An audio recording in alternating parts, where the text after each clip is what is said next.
Okay, we need to talk about a critical story that's moving fast. It's a new global flashpoint, and it involves the United States, Iran, and yeah, the world's markets. And let's get right into it because this isn't a recap of something that happened last week. This is unfolding in real time, and honestly, we're only just starting to grasp what the consequences could be. So, at the very heart of this is a direct move by the United States. They've put new sanctions on a key Iranian shipping entity. Now, this isn't just some minor diplomatic protest, this is a big deal, a move that has sent immediate shockwaves through the international community. So what exactly happened? Let's get to the heart of the matter. We're going to look at what we're calling the spark, the specific incident that really triggered this whole worldwide alert.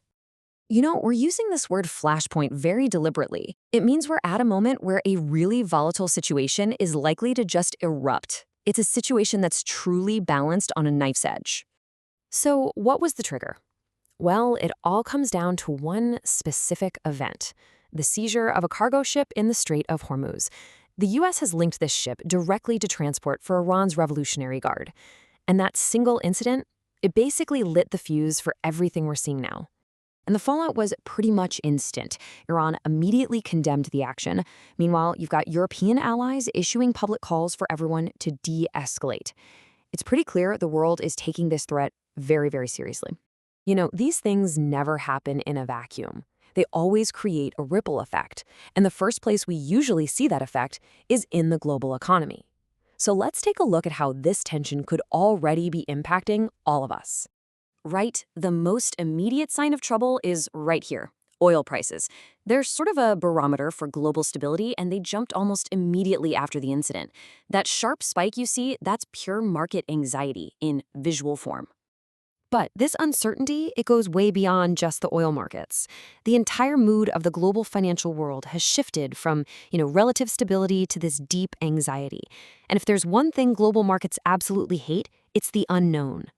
And you know what makes this even more volatile? It's not just an international issue.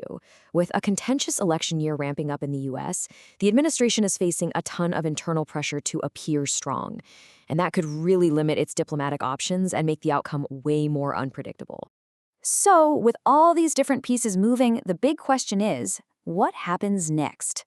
Let's zoom out a bit to the big picture and try to understand why this situation is so fragile and why it's being watched so closely by governments everywhere. Now, here's a crucial piece of context. This flashpoint isn't happening in a bubble. It's actually unfolding just as a temporary, and I mean really fragile, ceasefire was announced in the wider Middle East. So this new tension is a direct threat to that very delicate attempt at peace. But hey, don't let that word ceasefire make you too comfortable. The expert consensus is pretty clear on this. The underlying situation is still highly unstable. That fragile piece is now being tested like never before. So let's just put it all together for a second. We have a fragile ceasefire that's now under threat. We have volatile markets. We have internal U.S. politics adding pressure. Each of these things is like a thread, and they're all weaving together into one single overriding concern: the risk of this whole thing escalating into a global crisis.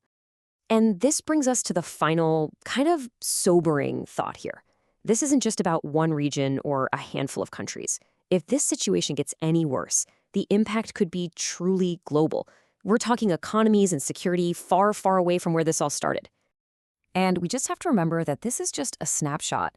The pieces on the board are still in motion because this story is very much still developing. So for now, the most important takeaway is really the simplest one: stay alert.